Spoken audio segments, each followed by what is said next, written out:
सवाल यही है कि बार बार धमकी देने वाले ट्रंप ने अचानक हमला नहीं करने का फैसला क्यों लिया। इनसाइड स्टोरी यह है कि पश्चिम एशिया के 3 देशों के कहने पर ट्रंप को हमला टालना पड़ा। आखिरी वक्त में यूएई, सऊदी अरब और कतर के कहने पर ट्रंप ने अपना प्लान चेंज किया। इन देशों की ओर से यह तर्क दिया गया है कि ईरान जल्द डील के लिए तैयार हो जाएगा। इन दलीलों का अंजाम क्या होगा ये कोई नहीं जानता है, लेकिन ट्रंप के फैसले पर उनका मजाक उड़ाया जा रहा है। ये कहा जा रहा है कि इसे हमले को टालना नहीं कहते हैं बल्कि पीछे हटना कहते हैं।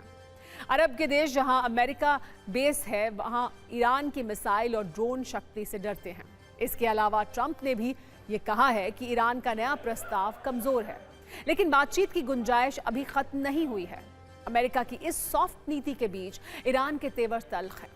ईरान की ओर से यह कहा गया है कि नए हमले का और बड़ा जवाब दिया जाएगा। बातचीत करेंगे लेकिन झुकेंगे नहीं। यूरेनियम संवर्धन ईरान का अधिकार है, इस पर कोई समझौता नहीं होगा। इससे भी बड़ी बात, ट्रंप की ओर ज्यादा शर्मिंदगी का सामना करना पड़ेगा। अमेरिका की मौजूदा रणनीति की अगर बात करें तो 3 बड़ी बातें हैं। पहली ये कि अमेरिका अभी सीधा और पूर्ण युद्ध शुरू करने के पक्ष में नहीं है। फिलहाल नौसैनिक दबाव, आर्थिक नाकाबंदी और सीमित सैन्य तैयारी पर फोकस है। अमेरिकी नौसेना अब भी ईरान से जुड़े जहाजों की निगरानी कर रही है।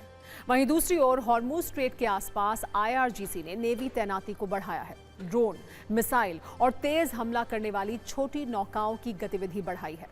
ईरान ने संकेत दिया है कि अगर अमेरिका हमला करता है तो अमेरिकी युद्धपोत, खाड़ी देशों के अमेरिकी बेस और तेल मार्ग को टारगेट किया जाएगा। अमेरिका और ईरान के बीच सभी रणनीतिक और कूटनीतिक हलचल के बीच एक बड़ी खबर चीन से भी आई है।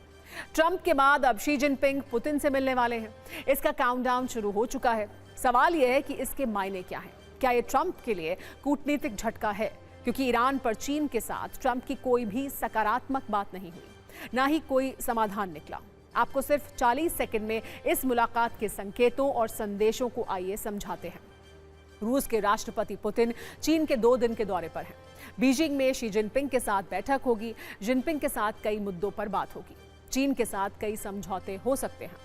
आपको बताते हैं कि किन मुख्य मुद्दों पर बात हो सकती है।